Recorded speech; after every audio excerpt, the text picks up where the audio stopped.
I never planned to be a politician. I still don't like to be called one. When I was in college, I wanted to be a screenwriter. I moved to LA to pursue that career, and I enjoyed some level of success becoming a paid television writer and a member of the Writers Guild. After 7 years as a staff writer, I got married and had children, and everything changed. Becoming a parent changes your perspective. My entertainment industry career no longer felt as important as the well-being of my children. I was fortunate to be in the position to take time off from work so that I could be a full-time mother. While I was home with my kids, I joined playgroups, I learned about the local schools, and I volunteered with the Parent-Teacher Association.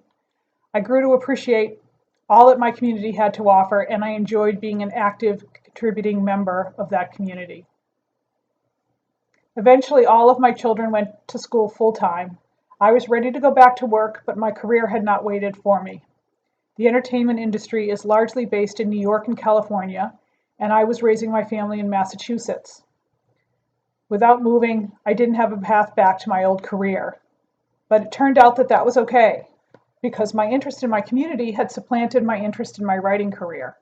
I no longer wanted to watch television dramas or go to the movies. I wanted to make my little corner of the world a better place for my family and my community. Right around this time, in a nearby city, a fire destroyed a block of buildings, leaving dozens of people displaced.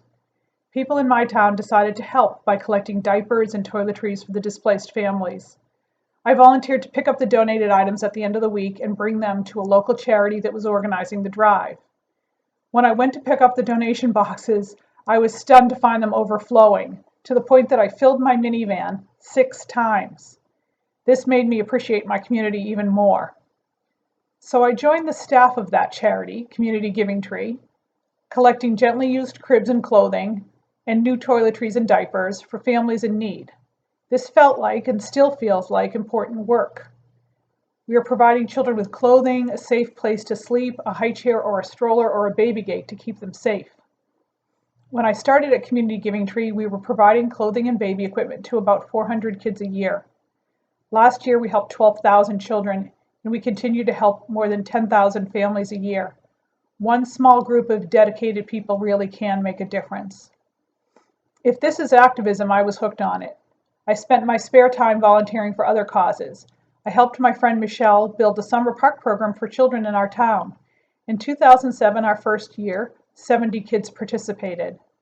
Last year, we had 450 children. And every year, we give 50 high school kids a summer job and train them to be responsible for their young charges. It's the only job opportunity for many of the kids in our small town. I also joined a group of parents starting an education foundation for my children's public school. We have raised hundreds of thousands of dollars for STEM labs and other educational initiatives. I have helped run food drives for the Boy Scouts, and I was president of the PTO. All of this volunteer work has been very fulfilling. I love giving my time to a community that has given me and my family so much. And then 2016 happened and everything changed again. Before 2016, I thought being active politically meant voting in every election. In the United States, we all have a responsibility to elect our leaders. We vote for president every 4 years, congressmen are elected every 2 years, and senators get 6-year terms. It's similar on the state level for governor and state reps.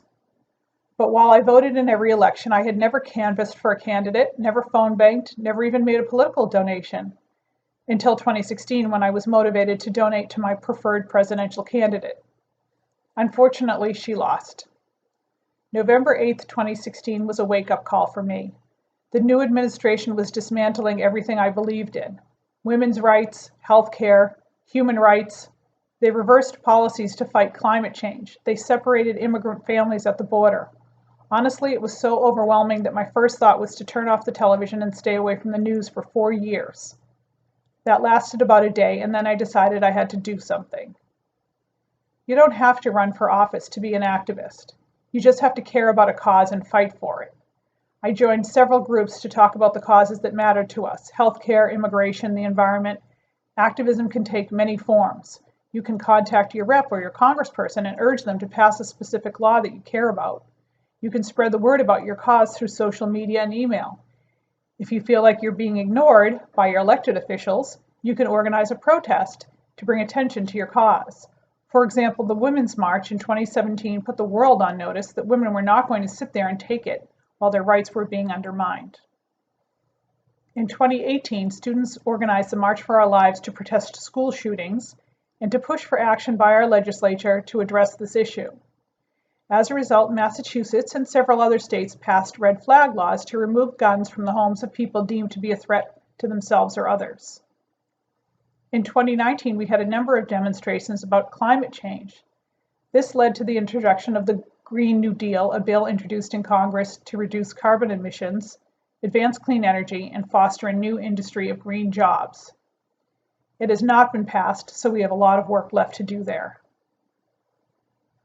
In 2020, after the murder of George Floyd and Ahmaud Arbery, millions have taken part in Black Lives Matter protests.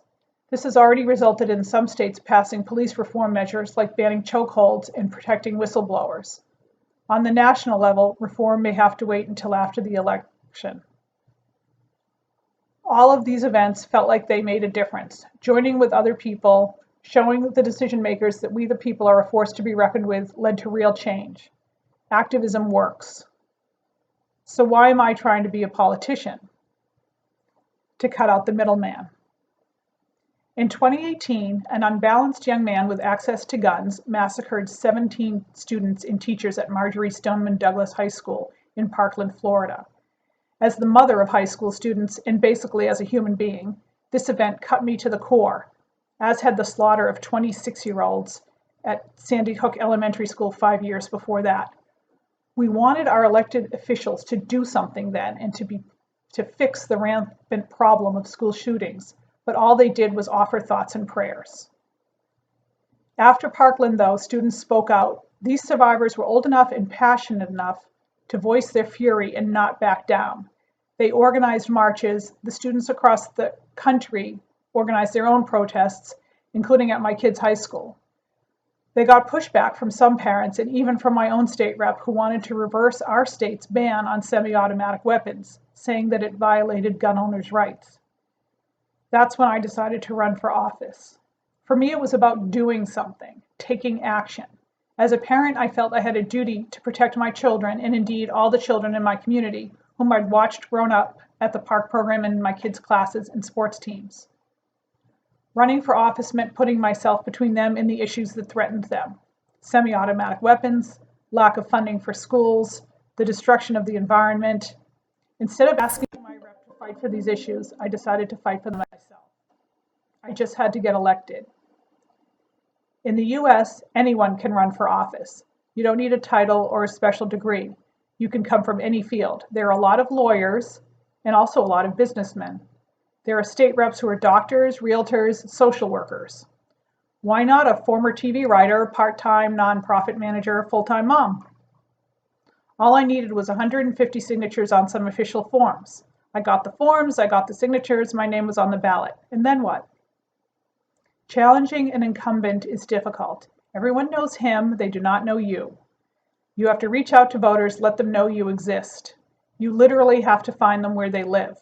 There are 40,000 voters in each state rep district in Massachusetts. I knocked on thousands of doors in 2018 and talked to thousands of people. What did we talk about? The issues that mattered to them. Here in the US, we are ingrained in the issues. I've already mentioned some causes I care about: education, the environment, and gun safety. On the campaign trail, I learned about issues that other people care about: housing security, public transportation, which doesn't yet exist in my district, sewage overflows in the Merrimack River, which runs right through my district. These matter to people, so I made it my business to learn about these issues and try to figure out potential solutions. We made a lot of progress in 2018. We went from 150 signatures on a form to 11,000 people voting for me in the election. Unfortunately, we were 325 votes short and I lost. What next? Does activism come to a screeching halt? It felt that way the day after the election. I felt I had run full sprint into a brick wall. But here's the thing. While the election is over, the issues are still there. And if my state rep wasn't going to solve the problems, it was still my job as an activist to do something. During the election, I had learned about causes that mattered to my community, and I was activated to care about those causes. One issue that I really wanted to tackle were those sewage overflows in the Merrimack River. So 2 weeks after the election, I joined the board of an environmental nonprofit advocating for the river, the Merrimack River Watershed Council. Shortly after that, they asked me to take over as executive director, which I did. I spent 2019 learning about water pollution, not just from sewage, but from other contaminants, as well as the effects of climate change and the danger to wildlife. I started a water testing program and I advocated for legislation to address the pollution issues. Last fall, we were able to successfully lobby a wastewater treatment plant to keep perfluoroalkyl substances, or PFAS, out of the river. Our continuing goal is to fight all sources of contaminants in the river. I also spent last year learning about clean air and clean energy. I volunteered at my local senior center and I learned more about the challenges facing senior citizens. In the last few months, we've all learned about COVID-19 and its effect on people's health, on the economy, on education, and we've learned about the ongoing issue of racial injustice. After George Floyd, after Ahmaud Arbery, after Breonna Taylor, we can no longer look away. We have to do something. That's what activism means to me. My activism has led me back to running for state rep again this year. It's hard to run for office during a pandemic. No one wants to see you knocking on their door. I've turned to social media to find out which issues matter to people, and I've made phone calls to voters instead of going door to door. I'm setting up Zoom meetings, inviting experts to speak on a variety of subjects, from racial justice to voter protection. We're running an issue-oriented campaign, and this time, with a huge voter turnout due to the presidential election, I just may get elected. And then what? A state rep writes potential laws called bills, which have to be voted on by both houses of the legislature, the Senate and the House, also known in Massachusetts as the General Court. If both houses pass the bill, the governor then signs it into law. Last session, over 7,000 bills were introduced and only 262 have passed so far. That's over a 2-year period. This is my greatest fear. Can I pass a bill? I'm running to effect change, but if I'm elected, will I be able to bring about that change? Will I be able to make a difference on the issues that activated me in the first place?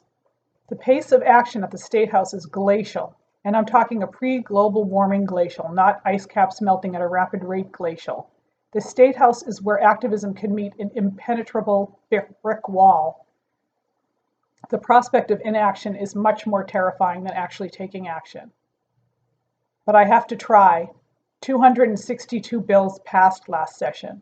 Next session, maybe we'll pass 300, and maybe one of those bills will be mine. I will try my hardest to pass a bill to restrict pollutants in the river. I will work on legislation to improve police training. I will definitely work with my colleagues to keep people safe from the pandemic and to help them recover from it. These are all issues that my community cares about, and I care about my community. I have been activated, I won't look away, and I won't stop until I effect the change that I want to see.